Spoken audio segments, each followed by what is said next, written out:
Mag-ingat ka sa Amerika. Lagi kang tumawag. Magkasunod na bili ni Melanie sa asawang hila-hila ang maleta. Oo, huwag kang mag-alala. Nakangiti siyang sinulyapan ni Erwin. At hindi kita ipagpapalit sa kahit kanino. Kahit nasa Tisay pa. Niyakap siya na mahigpit ng asawa.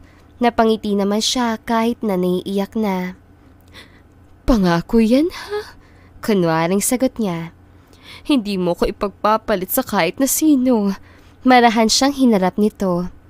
Oo naman, at hintayin mo lang ako. Dadalhin ko kayo ng anak natin sa Amerika para sama-sama na tayo doon. Hihintayin ka namin, Erwin. Tuluyan tumulo ang luha ni Melanie.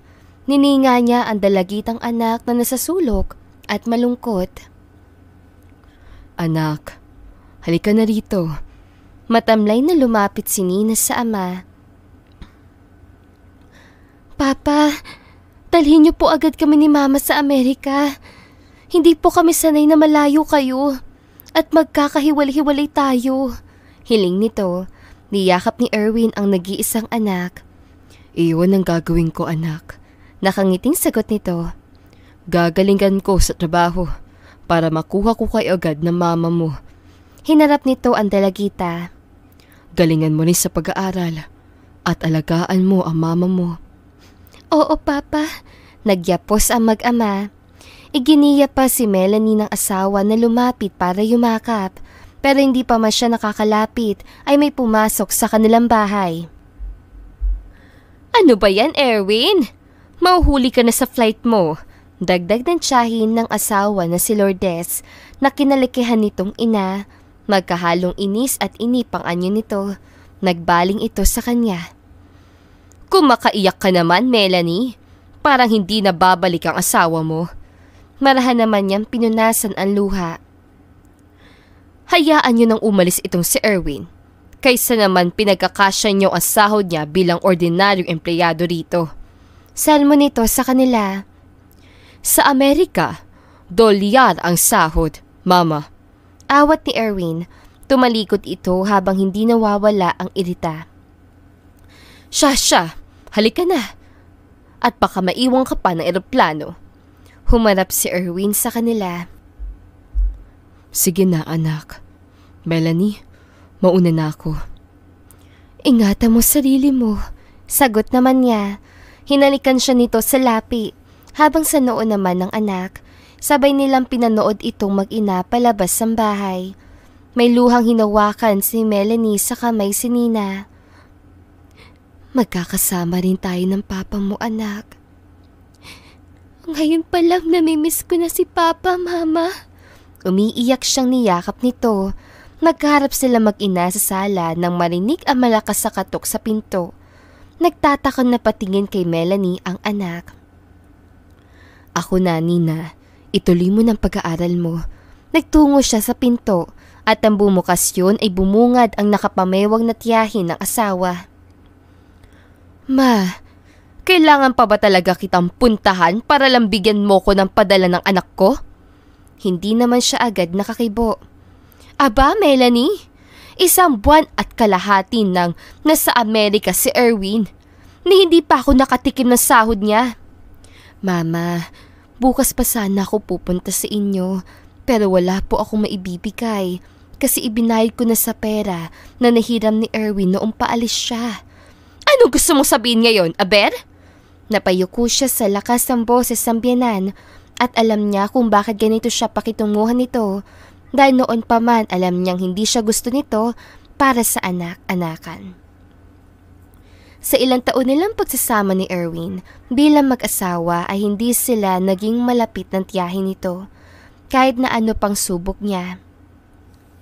Lola, huwag niyo naman po sigawan si Mama. Pinagtitinginan na po tayo ng mga kapitbahay, oh. Hindi na nakatiis pa si Nina at lumapit sa ina. Idinuro ito ni Lourdes. Huwag kang makialam dito, bata ka. Wala kang alam. Pumasok ka na sa loob at mag-aral nang hindi masayang ang pinagpapaguran ng ama mo. Singhal nito. Hinarap ni Melanie ang anak. Sige na, pumasok ka na. Ako nang bahala rito. Sinulya pa ni Nina ang kanyang lola bago pumasok sa loob ng bahay. Huminga siya ng malalim bago muling sinalubong ang mga mata ng biyenan na galit pa rin. Huwag mong sabihin pinagdadamutan mo ko. Ako ang kinalakihan ina ng asawa mo at may naitulong ako sa kanya para makaalis siya ng bansa. Hindi katulad mo. Naiintindihan ko ang punto niyo, Mama. At hindi ko po kayo pinagdadamutan kung yun ang inaakala niyo. Pero sana maintindihan niyo rin na sa una, pangalawa at pangatlong sahod niya, kailangan naming magbayad ng utang. Isusumbong kita sa asawa mo. Ano po? Sasabihin ko sa kanya kung saan mo dinadala ang pera. Agad itong tumalikod. Mama! Tawag niya. Nahawi niya ang buhok ng ibagsak pa ng biyenan ang gate ng isarado. Nang pumasok ay sa kusina ang diretsyo niya. Ma, ayos lang kayo? Naroon ang anak. Sinimsim niya ang tubig sa baso. Sabihin niyo kaya kay Papa ang ginagawa sa iyo ni Lola. Noon pa man, hindi na tama ang ginagawa niya sa iyo. Ayoko magkaroon sila ng problema. Isa pa, malayo ang papa mo. Ayoko siyang mag-alala. Napahinga si Nina. Kung alam lang ni Lola kung paano niyo pagkasyahin ang pinapadala ni Papa. Dagdag nito. Ngumiti si Melanie bago lumapit sa anak. Hinawi niya ang buhok nito at pinagkatritigan. Anak, kahit ano pa man ang marinig mo sa lola mo, irespeto mo pa rin siya. Kung paano mo kami irespeto ng papa mo. Paalala niya. Opo, Mama. Mahinang sagot nito. Bumalik ka na sa pag-aaral mo. Nang bumalik ang anak sa sala, ay kinuha niya ang cellphone sa bulsa. Ilang beses niyang sinubukan tawagan ng asawa pero walang sagot mula roon. Nag-aalala niya iyong ibinaba. Malalim na ang gabi nang tumatawag si Erwin. Nagmamadali siyang bumangon mula sa kama at hinarap ang cellphone. Erwin? Melanie, tinawagan ako ni Mama. Inis ang tono nito na unang beses niyang maringgan. Pasensya ka na. Pinaliwanag ko naman na maayos kung saan napunta ang padala mo. Sige, magpapadala na lang ako bukas sa kanya. Baka naman wala nang matira na para sa iyo riyan. Hindi titigil si Mama kapag hindi siya nabigyan. Kakausapin ko na lang ulit siya. Ako nang ang bahala. Natigilan siya sa singhal ng asawa. Alam niyo nang malayo ako sa inyo. Nag-aaway-away pa kayo. Reklamo nito. Pasensya ka na. Natahimik silang pareho hanggang sa may narinig si Melanie na boses ng isang babae. Erwin? Agad siyang napakunot noo bago pa maibaba ng asawa ang cellphone ay nakita niya ang isang Amerikana na palapit dito. Sige na, tatawag ako mamaya. Wala nang kausap si Melanie sa kabilang linya pero nanatili siyang nakatitig doon at parang naestatwa. Sa kinakabahan na tono ng asawa at malamyos sa boses ng babaeng tumawag dito, tila may nabuong kutob sa loob niya. Magbabayad naman po kami. Kaunting palugit lang po. Melanie naman, noong isang buwan mo pa sinabi yan. Anong petsa na? Hindi ba may 5 buwan ng asawa mo sa ibang bansa? Hindi ba siya nagpapadala ng pambayad ng renta ng bahay niyo? Hindi alam ni Melanie ang isasagot. Sa halos ilang buwan ni Erwin sa ibang bansa ay madalang niya na itong makausap. Kung hindi pa siya ang unang magpadala ng mensahe dito ay wala siyang malalaman na balita tungkol dito. Noong huli sila mag-usap ay taglamig daw sa Amerika kaya nahihirapan itong lumabas ng bahay at magtrabaho. Ano na? Aling Lisa, nakikiusap po ako sa inyo. Kinuha niyang kamay na may-ari ng apartment. Kahit bukas lang. Mabilis na bumitaw ito sa kamay niya na ikinahinto niya. Sige. Napilitan itong sagot habang pikon na pikon ang itsura. Itinaas pa nito ang daliri at itinapat sa kanya. Bukas, kailangan ko ng bayad nyo sa renta. Kapag wala akong nakuha, pasensyahan tayo. Sa labas kayo pupulutin ng anak mo. Napatingin si Nina na galing sa eskwelahan sa nakasalubong na galit na ginang. Agad-agad itong lumapit sa ina. Sinisingil na naman ba tayo ni Aling Lisa? Anak, hinawakan ni Melanie ang kamay nito. Ma, sabihin niyo na sa akin, hindi niyo pa rin ba nakakausap? O kahit tumawag man lang si Papa sa inyo? Nangihina siyang umiling.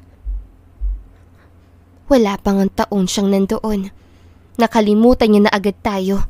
Sarkastikong anang ng dalagita. Huwag ka magsalita ng ganyan. Ma, kitang-kita naman. Inabando na tayo ni Papa. Nina, madiin niyang putol sa anak. Totoo naman po, di ba? 5 buwan pa lang siya sa Amerika, pero nakalimutan na niyang may iniwan siyang anak at asawa. Sana hindi na lang siya umalis. Inis na bumitaw ito sa kamay niya, padabog na pumasok sa loob ng bahay. Nina, mahinang tawag niya rito pero hindi ito natinag. Sinulya pa ni Melanie ang hawak na cellphone. Noong 1 buwan pa ang huling mensahe ni Erwin sa kanya. Doon sumagi sa isip niya ang sinabi ng anak na pag-abando na nito sa kanila. Agad niyang pinunasan ang luhang ramdam niya sa pisngi. Hello? Mama? Natagpuan niya ang sarili sa sala, nakatapat sa tenga ang cellphone. Oh, napatawag ka? Inis na sagot ng biyenan hanggang sa biglang magbago ang tono. Teka, nagpadala na ba si Erwin? Ma, hindi niyo ba siya nakakausap? Yang asawa mo, iniiwasan yata ako. Hindi sinasagot ang mga tawag ko. Sinumbong mayata ako sa kanya. Mama, hindi rin po niya sinasagot ang mga tawag ko. May ilang buwan na po. Napakunot noo siya nang marinig ang pagtawa ng biyenan. Baka nag-asawa na ng iba. Hindi malabong makahanap si Erwin ng ipapalit sa'yo, Melanie. Kaswal na dugtong pa nito. Namuumuli ang kanyang luha. Nadagdagan lang ang mga inaalala niya kung bakit tila naging nyebe rin na malamig ang asawa sa kanya. Ano ba naman kasi ang mahihita ng anak ko sa'yo? Bukod sa malayo ka, wala ka kakumpara sa mga tisay doon. Lalaki ang anak ko. Alam mo yon, Melanie? Nanginginig siyang ibinaba ang cellphone nang patayan siya ng biyenan ng tawag. Mahigpit ang naging kapit niya sa mesa. Ma, umiiyak ba kayo? Napatingin siya kay Nina na kalalabas na ng kwarto. Nagmamadali niyang pinunasan ang mga luha. Nakausap niyo na ba si Papa? Maliit siyang umiling. Si Lolang kausap niyo? Ano na naman ang sinabi niya sa inyo? Alam ba niya na naghihirap tayo dahil sa kagagawa ng anak niya? Nina, mahinahon niyang saway dito. Kalmado siyang lumapit sa anak na apektado rin ng problema. Huwag mong pagsalitaan ng papa mo ng ganyan. Ma, pwede ba? Inis siyang hinarap nito. Huwag yun na nga ang protektahan ng lalaki, hindi tayo kayang protektahan. Napatitig siya sa mga luha ni Nina. Nakalimutan na tayo ni Papa. Nakalimutan na niyang mainiwan siyang asawa at anak dito sa Pilipinas. Niyakap niya ang anak. Maghintay lang tayo. Tatawag ang papa mo. Sa paulit-ulit na pagtawag ni Melanie sa asawa sa nakalipas sa ilang buwan, sa wakas may sumagot na ng kanyang tawag. Erwin, bulalas niya habang nasa labas ng bahay. Buti na nabitawan niya ang hawak na walis sa nakita sa cellphone. Who are you? Naroon ang isang Amerikana na nakasuot pa ng pantulog at nakaupo sa kama. Nanigas siya sa kinatatayuan ni hindi siya makapagsalita. Para bang literal siyang pinagbagsakan ng langit at lupa. "What?" Untag pa ng estranghera. "Are you just going to stare at me?" Pumuga pa ito ng usok sa screen mula sa sigarilyo nitong hawak. Tinatagan niya ang boses kahit nanginginig ang buong katawan. "Where's Erwin?" "He's probably with his new girl." Naguunahang tumulo ang luha niya na sinagot ito. "By the way, are you his?" Galit niyang itinaas ang kamay para ipakita ang singsing na suot. "I am his wife, you homewrecker." Agad na ibinaba nito ang cellphone. "Hello? Hello!" Galit at umiiyak niyang sigaw. "Ma?" Nagmamadaling pumasok mula sa gate si Nina. Agad nitong sinambit ang ina na napaluhod. "Ano nangyari, Mama?" "Ang papa mo." Iyak niya. Anong nangyari kay Papa? Nagtagpo ang mga mata nila ng anak. "Tama ba ako, Mama? May babae na si Papa sa Amerika." Naiiyak na tumango si Melanie. Niyakap naman siya agad ni Nina. "Alam kong yun ang pinagkakabalahan niya. Pero huwag kayong mag-alala, Mama. Ako, hindi ko kayo iiwan at ipagpapalit sa kahit na sino." Umiiyak na patuloy nito. Nang araw na iyon ay napagdesisyonan nilang lumipat ang bahay. Lalo na at kumalat na rin ang chismis kay Erwin na kung sino-sino ang mga babaeng kinalolokohan nito sa abroad. Pinili nilang lumayong mag-ina para makapagsimula muli. "Ma, kaya niyo ba yan?" Nakangiting tanong ni Nina. Napangiti si Melanie bago inihinto ang pagkukusot ng damit sa batya. "Oo naman, tupiin mo na ang mga tuyong damit at kukunin niya ni Aling natin mamaya." Napaseryoso rin siya ng panoorin ng anak na tumalima hanggang sa mapatingin ito sa kanya. "Bakit, Ma? Namimiss mo ba ang papa mo, anak?" Natanong niya. Otomatikong naglaho ang magaan na anyo nito. "Hindi ko siya papa." Seryosong sagot ni Nina. 5 taon na akong walang ama, anak. Ma, walang ama ang makakalimot sa anak niya. Noong magpunta siya sa Amerika at piliin ng kung sino-sinong babae doon, wala na siyang anak. 5 taon ang mabilis sa lumipas. Hindi na sila kailanman nakarinig ng kahit ano kay Erwin at tinanggap na lang ni Melanie ang bagay na iyon. Sa halip na magmukmok, naglabandera siya para maitaguyod ang anak at masuportahan ang pag-aaral nito. At alam niyang sa puso ni Nina, malalim ang iniwang sugat ng ama nito. Naagaw lang ang atensyon niya nang marinig ang kalampag mula sa gate. Naunang tumayo ang anak. "Ako na po." "Mama?" Tawag nito kaya agad siyang sumunod. "Ano yun, anak?" Natigilan si Melanie sa pagtatanong nang makita kung sino ang nasa labas. "Mama Lourdes?" Umismid lang ito. "Ano pong ginagawa niyo dito, Lola?" Usisa ni Nina. 5 taon na po ang lumipas. "Ngayon niyo lang po ba kami naalala?" Dugtong pa ng dalaga. Inabot niya ang kamay ng anak. Inisa lang nitong itinapon ang tingin sa malayo. "Mama, bakit po kayo nandito?" Siya ang magalang na nagtanong. "Alam ko marami ng taon ang lumipas. At hindi ko rin naman na gusto na makita pa kayo." "Oh, bakit pa nga po kayo napunta rito, Lola?" Sarkastiko ang naging tono ni Nina na agad niya muling pinigilan. "Maibabalik lang ako sa inyo." Sabay na naglinya ang noo na mag-ina. Sinulya pa nito ang sasakyan na nakahinto at nagbukas. May ibinabang naka-wheelchair mula roon. Naging ang kapit ni Melanie sa kamay ng anak.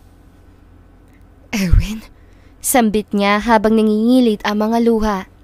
Inalapit sa kanila ng isang nurse ang wheelchair nito at malayong malayo na ang itsura ng asawa nang huli sila makita.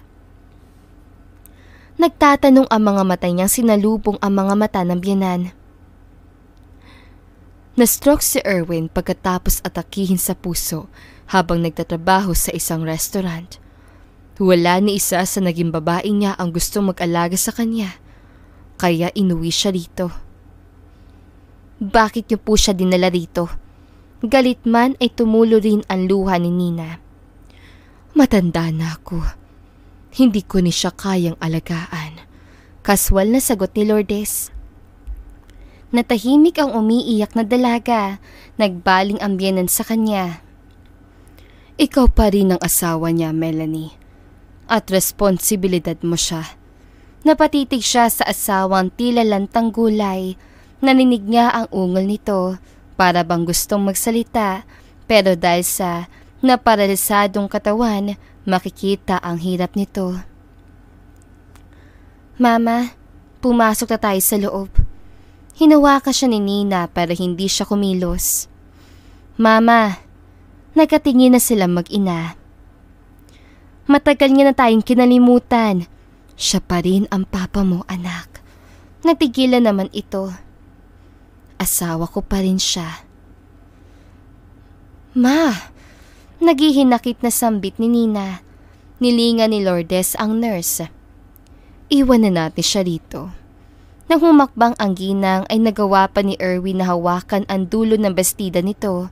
Tila ba ayaw paalisin ang naging pangalawang ina. Mama, hindi niyo ko dapat dinala dito. Nauutal nitong Saad. Nakita ni Melanie ang luha ng asawa nung umiling ito sa ina. Kung nagtinok ka lang sa Amerika, hindi ka sana kinalma. Buwisit na hinila ni Lourdes ang bestida at walang lingon na umalis. Hindi halos matignan ni Erwin ang iniwan noong mag-ina hanggang sa hindi rin nakatiis na sulyapan ang anak. Nina, anak, ang laki-laki mo na. 13 ka lang nang umalis ako. Ngayon, dalaga ka na. Huwag niyo kong kausapin na parang kilala niyo ko. Galit na puto ni Nina sa ama bago pumasok sa loob ng bahay. Mapait na napangiti si Erwin at napatitig naman sa asawa. Pasensya ka na, Melanie. Tuluyan tumulo ang luha na mag-asawa. Sa lahat ng nagawa ko, hindi ako dapat nandito. Akmang hirap itong iikot ang wheelchair nang pigilan niya iyon. Nagtagpo ang mga mata nila ng asawa. Kung aalis ka, saan ka pupunta? Mahinahong tanong niya. Ngumiti si Melanie na malungkot at hinagot ito ng tingin mula ulo hanggang paa. Ano bang nangyari sa iyo? Patawarin mo ko. Mas lalo lamang bumuhos ang luha niya dahil kahit hirap sa pagsasalita, pilit humingi ng kapatawaran ang asawa. Pumasok na tayo sa loob para makapagpahinga ka na. Pilit niyang pinunasan ang mga luha at nagtungo sa likod ng wheelchair nito. Pagkatapos ay maingat iyong tinulak. Seryoso kayo, Mama?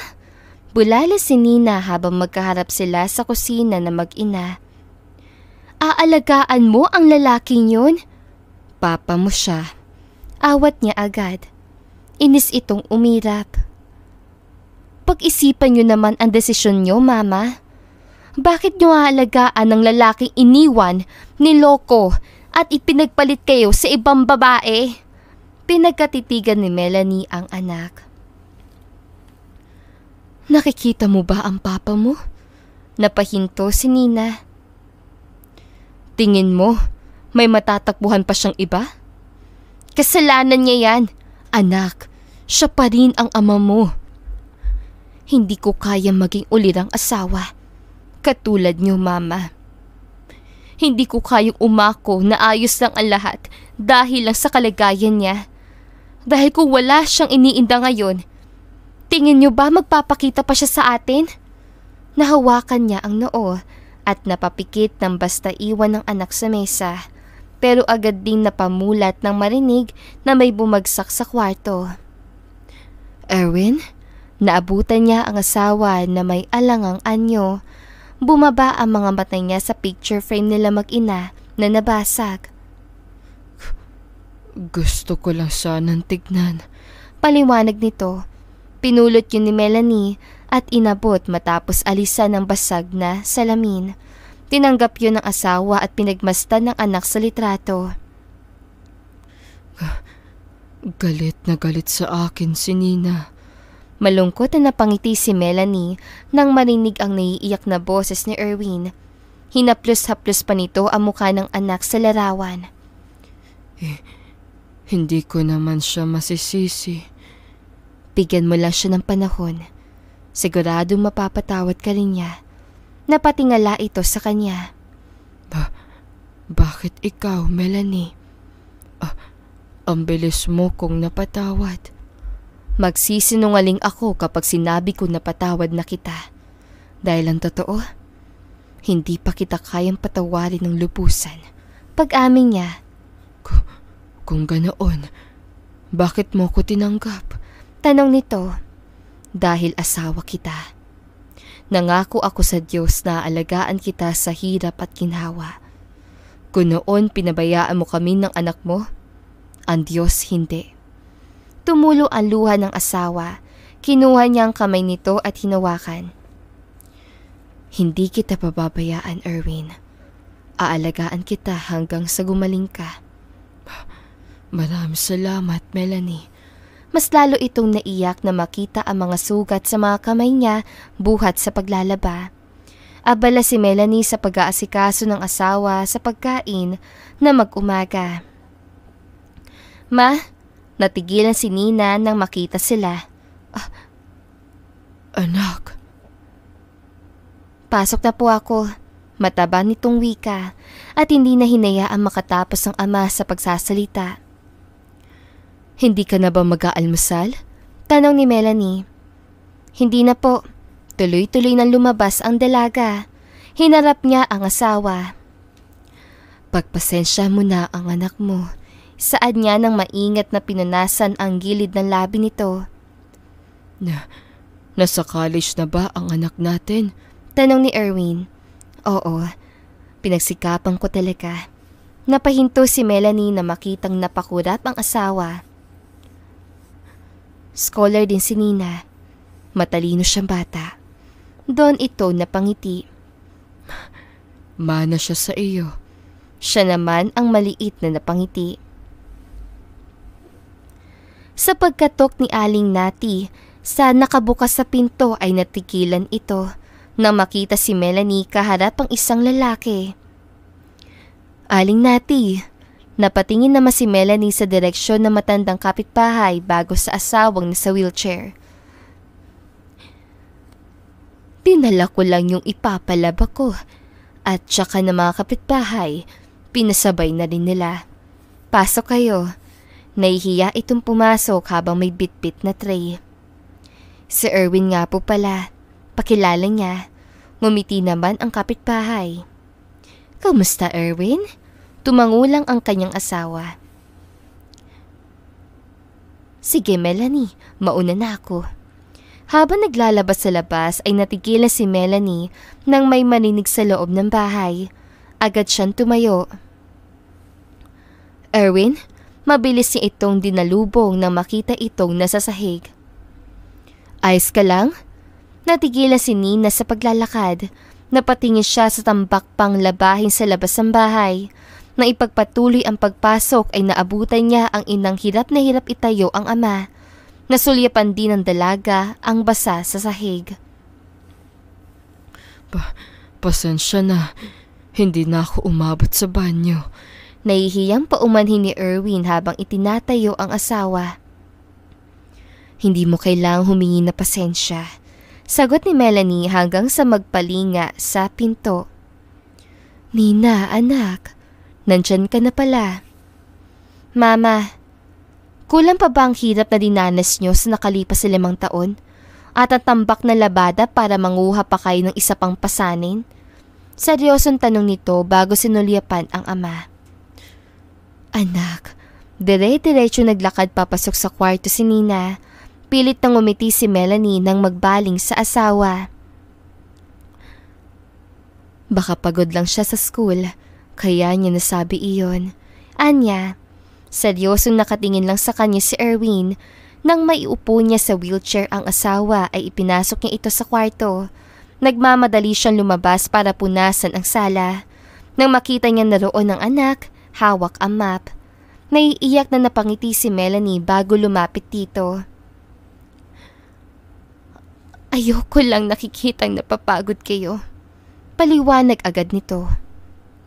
Para sa iyo to, Mama. Hindi para sa kanya. Patuloy na paglilinaw ni Nina. Sinapu niya ang isang pisngi ng anak, kaya lang sinalubong nito ang mata niya. Alam mo ba, anak? Ang problema gumagaan kapag marami ang nakahandang magbuhat. 5 taon na natin problemang lalaking yan. Kahit pagbalik-balik ta rin natin ang mundo, siya pa rin ang papa mo, Nina. Nakita niya ang nagbabadyang luha nito. At alam ko na malalim ang nagawang sugat ng papa mo sa puso mo, kaya nakapagsasalita ka ng ganyan. Pero alam kong mahal na mahal mo ang papa mo. Dati yun, anak. Kung pupunuin mo ng galit ang puso mo, mas lalo ka lang mahihirapan. Nangihingi na ng tawad ang papa mo. Mahina na siya at walang kahit sinong makakapitan. Hindi mo ba hahawakan ang kamay niya? Pinunasan niya ang luhang tuluyang tumulos sa anak. Hihintay mo pa bang mahuli ang lahat bago mo siya mapatawad? Niyakap niya ang umiiyak na si Nina.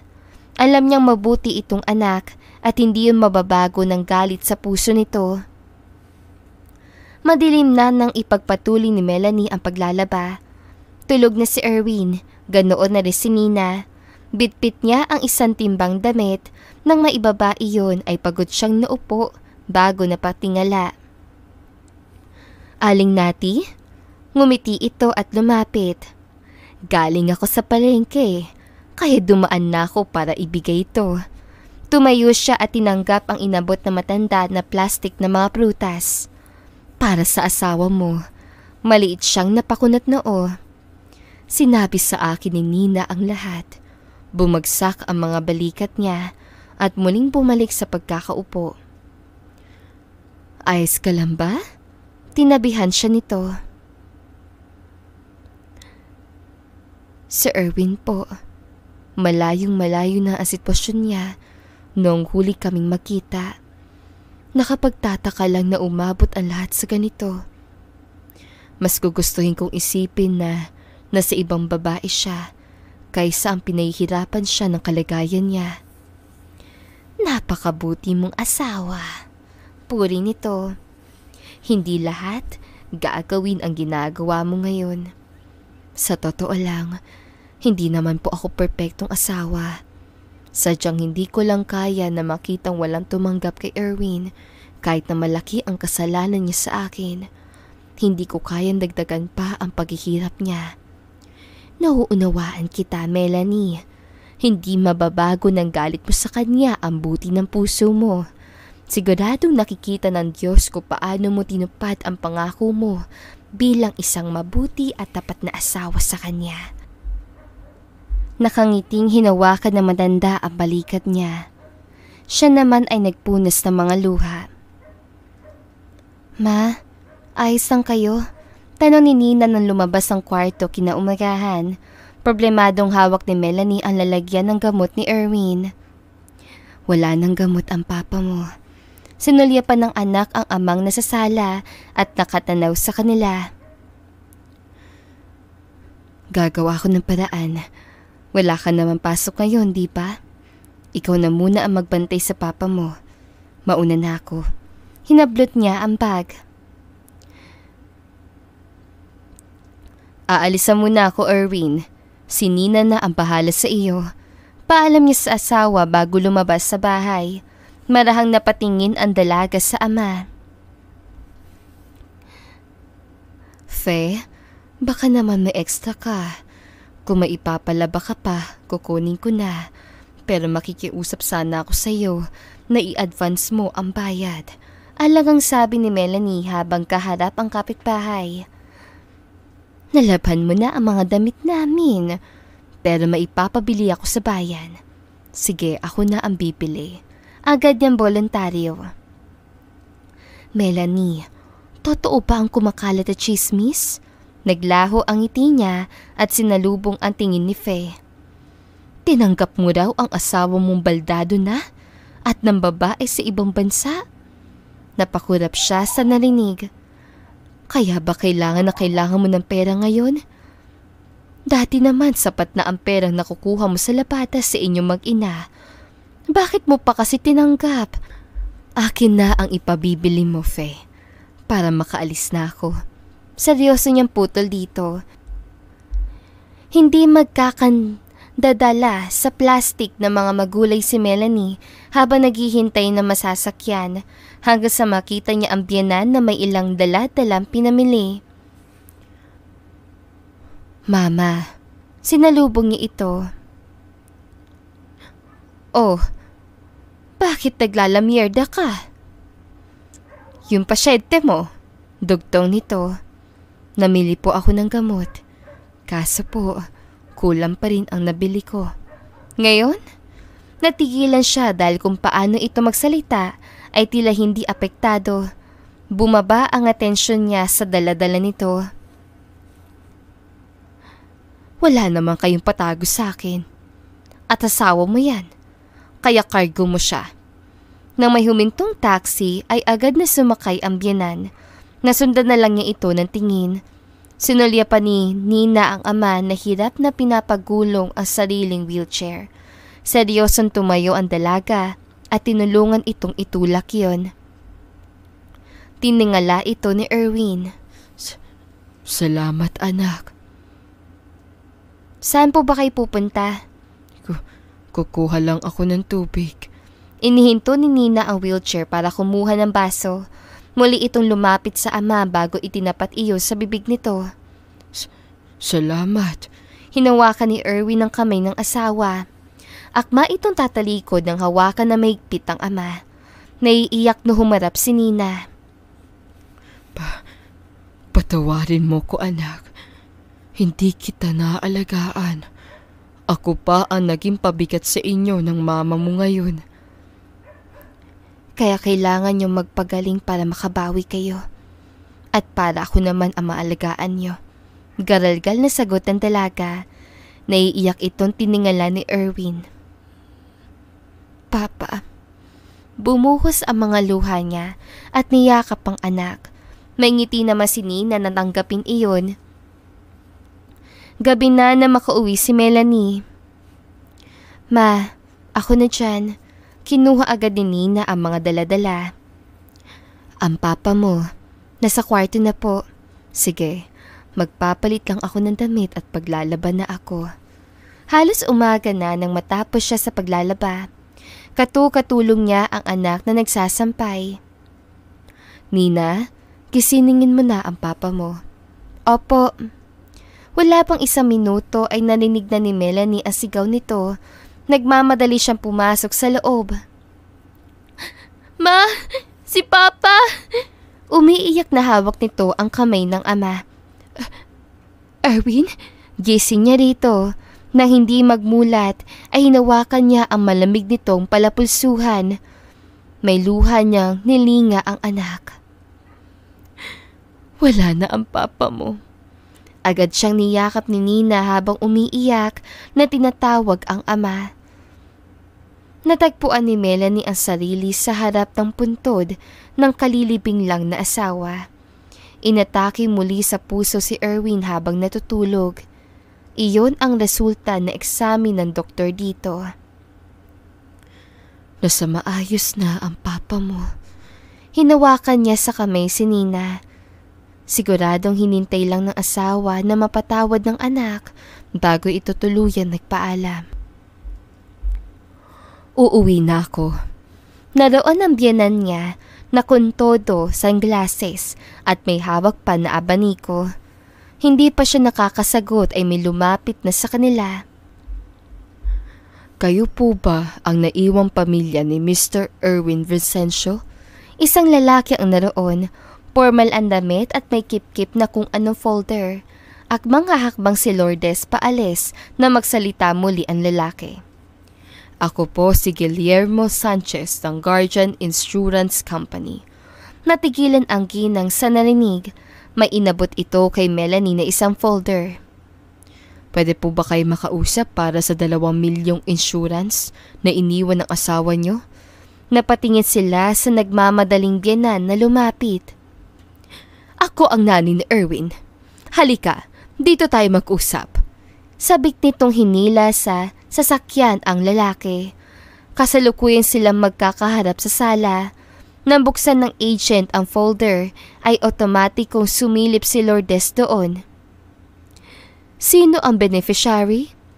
Ang beneficiary po ni Mr. Vicencio ay ang asawa niyang si Mrs. Melanie Vicencio at ang nag-iisa niyang anak na si Nina Vicencio. May luha na katinginan ang nagtataka mag-ina. Ako? Wala bang iniwan para sa akin? Sunod-sunod na usisa ng biyenan. Wala po ang pangalan niyo dito, ma'am. Kalokohan! Hinila nito basta ang dokumento. Ako ang nanay niya. Bakit hindi niya ako sinamat sa insurance niya? Mainiwan din po si Mr. Vicencio na mensahe sa amin noon. Narito po. Inabot ng agent kay Melanie ang isang sulat. Melanie, siguradong sa araw na ito ay nasa inyo na ang insurance. Napakalaki ng utang ko sa inyo, kaya tanggapin niyo sana ang iniwan kong halaga para sa pagpapaaral ng anak natin. Hindi man ako lubos na nakabawi sa pagkukulang at kasalanan ko sa inyo. Hiling ko na sana ay magkaroon ng magandang buhay si Nina at makalimutan niya ang masasakit na alaala na iniwan ko. Hindi ko na mababago ang mga nangyari, pero dasal ko na sana matagpuan ng anak natin, lalo na ikaw, Melanie, ang kapatawaran sa puso niyo. At mahal na mahal ko kayo. Halos madurog ang puso niya nang tumulo ang luha. Akmang aagawin ni Lourdes ang papel nang hindi ngayon bitawan. Malinaw yung narinig kung para kanino ang naiwan ng asawa ko. Pero ako ang nanay niya. Pero pinabayaan niyo siya. Natigilan naman ang biyenan.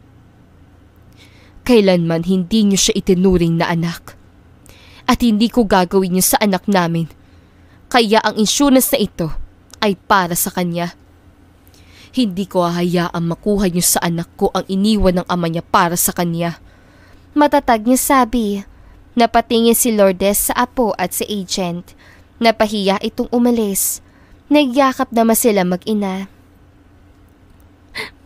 Ang buong akala ko, pinabayaan na ako ni Papa. Umiiyak na saad ni Nina. Mahal ka ng papa mo.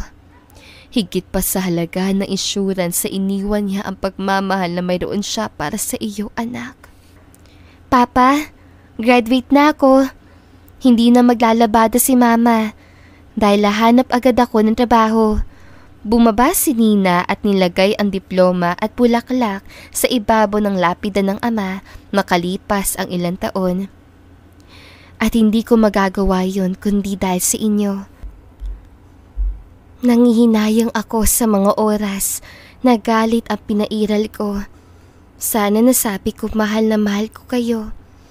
Tuluyan tumulo ang luha ng dalaga. Sana nandito ka pa, Papa. Sana proud kayo sa akin. Sigurado yun, anak. Tinabihan ito ni Melanie.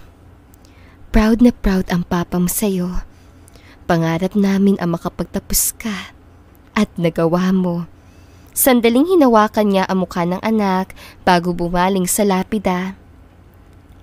Erwin, salamat at pinatawad ka na namin. Mali ang akala namin na pinabayaan mo kami. Oo, nagkasala ka. Pero alam kong gusto mo pa rin maging mabuting ama. Kung nasaan ka man ngayon, sana maging payapa ka na. Nag-uulap ang mga mata ni Melanie na tumingala sa langit. Maayos sa kami ng anak mo at malaya ka na rin sa mga naging kasalanan mo. Hindi man tayo habang buhay magkasama. Mananatili kang nasa puso ko na ang asawa ko ay naging napakabuting ama. Nakangiting sinulyapan ang suot na singsing sa palasingsingan. At hindi nagbago ang pagmamahal ko sa iyo, Erwin. Niyakap niya ang anak habang pinagmamastan ang papalubog na araw. Nang magbalik tanaw si Melanie sa lahat na nangyari, isa lang ang tanong niya sa sarili. Iyon ay kung paano niya nagawang buksan ang puso para sa namayapang asawa sa kabila ng pagkakamali nito. At ang sagot ay dahil hindi niya maikakaila ang walang hanggang pag-ibig dito, na kahit ang puot ay hindi natalo, nagawa man nitong tila isang salamin na durugin ang puso niya. Ito rin mismo ang may kakayahang buuin iyon. At dahil doon, nagawa niyang tuparin ang pangako niya bilang isang tapat na kabiyak dito. At dito na nga po nagtatapos sa magandang istoryang ito. Don't forget to like, share, and subscribe. Hanggang sa muli, paalam!